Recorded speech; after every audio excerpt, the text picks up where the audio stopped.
What happens when two undefeated mentalities collide before they even step into the cage?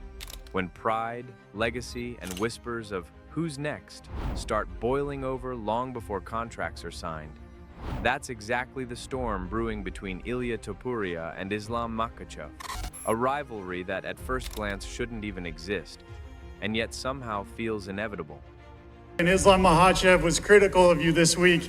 He went on an interview and he We said, don't give a fuck about him, so save that question. No one gives a fuck. Even in Dagestan, when he's fighting, the people goes to sleep and they watch his fight in the morning. Let's rewind. Topuria didn't just rise through the ranks, he stormed through them with a kind of certainty that almost feels scripted. Knockouts, submissions, dominant performances.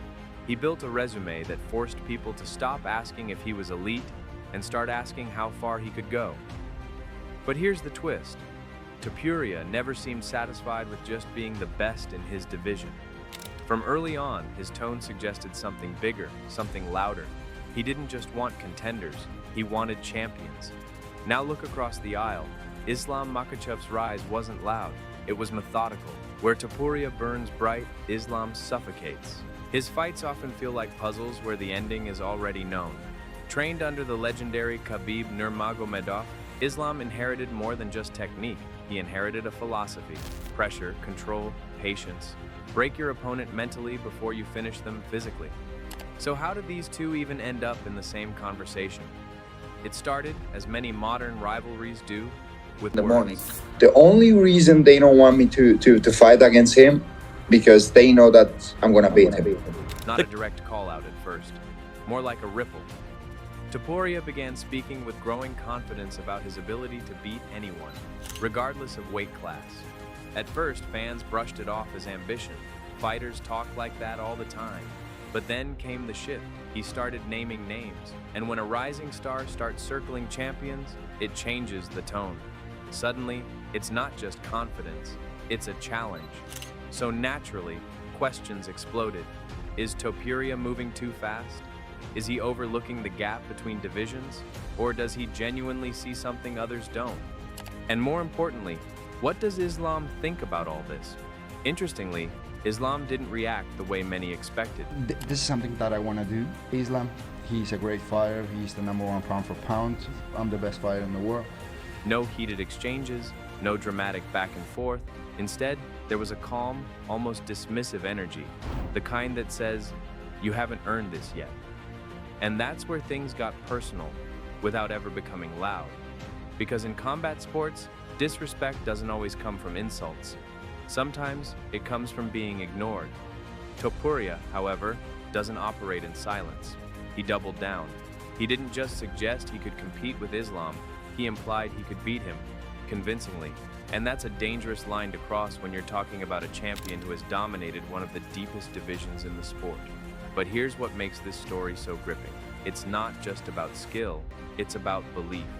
Topuria genuinely carries himself like someone who has already solved the puzzle that others are still trying to understand. He doesn't see Islam as unbeatable, he sees him as the next step. But I have so many things against Islam that he's gonna have some hard time with me, and something he knows and we all know is that. And that mindset? It's either the mark of greatness or a setup for a harsh reality check. So naturally, rumors began to spread. Nothing official, no contracts, just whispers. Talk of a super fight, talk of weight jumps, talk of timing, negotiations, and whether the UFC would even entertain such a matchup. And every rumor added fuel.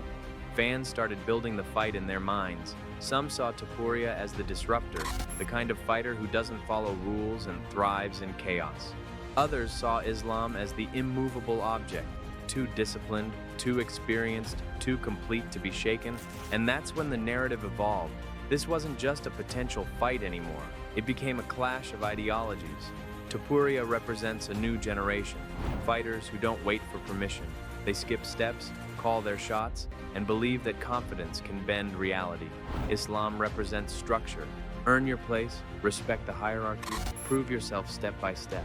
So now the question isn't just who wins, it's deeper. Which philosophy holds up under pressure? But let's talk style for a moment. Because this is where things get really interesting. Topuria is explosive. His boxing is sharp, his timing is precise, and he carries real knockout power. Oh, he's tagging him. Topuria's tagging him. Oh, he got a bit of trouble, but Topuria, who's a black belt himself. But what surprises many is his grappling. He's not just dangerous on the feet, he's incredibly capable on the ground. That makes him unpredictable. Islam, on the other hand, is the definition of control. His grappling isn't flashy, it's relentless. He closes distance, applies pressure, and once he gets hold of you, the fight changes completely. Opponents don't just lose, they get neutralized. So imagine this. Topuria starts fast, pushing the pace, looking to land something big early. Islam stays patient, absorbs the pressure, waits for the right moment, and then closes the distance. What happens next? Does Topuria's aggression overwhelm Islam before the grappling even becomes a factor? Or does Islam drag him into deep waters and turn the fight into a slow, grinding breakdown? And then there's the mental game. Topuria thrives on energy. He feeds off momentum, confidence, and belief. He wants to feel like the most dangerous man in the room. Islam, however, doesn't play that game. He doesn't need to prove he's dangerous. His performances already did that. So how do you intimidate someone who doesn't react? That contrast alone adds another layer to the rivalry. But here's something people often overlook.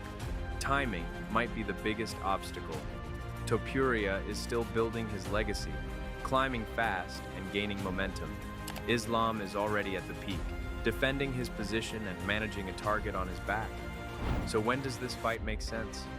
Now, while the hype is fresh, or later, when both have even more to lose?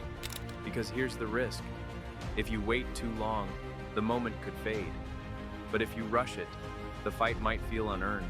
And in a sport where momentum is everything, that balance is tricky. Then comes the weight class issue.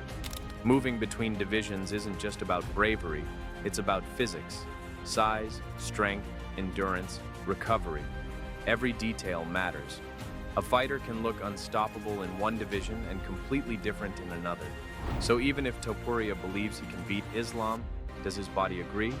And even if Islam accepts the challenge, does he risk his dominance for a fight that, in some eyes, might not even be necessary? These are the questions that keep this rivalry in limbo. Not confirmed, not denied, just hovering. And maybe that's why it's so compelling. Because uncertainty creates intrigue. Every interview becomes a clue. If he wants to go, if he wants to send Islam to sleep or not, who knows that? I know that. Every quote becomes a headline. No injury, nothing. I don't feel any pains. I'm ready. Who is gonna be next? Let's do this, and I will make it easy. And today I show you also Kamaru, Topuria, all killers want to take my belts. Every silence becomes speculation. Fans dissect everything. Did Topuria mean that as a challenge? Was Islam's response dismissive or strategic? Is the UFC quietly building toward this, or is it all just noise?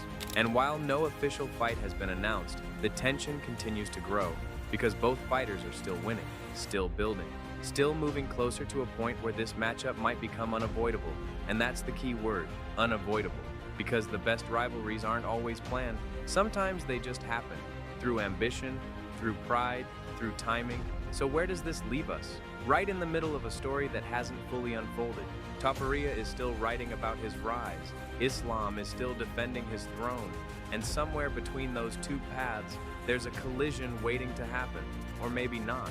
Maybe this becomes one of those what-if rivalries talked about for years but never realized. The kind that lives in debates, not in history books. But if it does happen, if these two actually step into the octagon together, it won't just be another fight, it'll be a statement. A test of belief versus structure, chaos versus control, confidence versus composure. So let's end with this.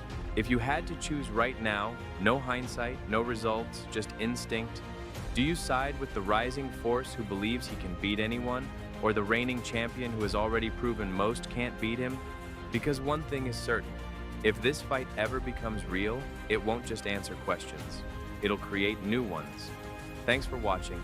Don't forget to like and subscribe to our YouTube channel.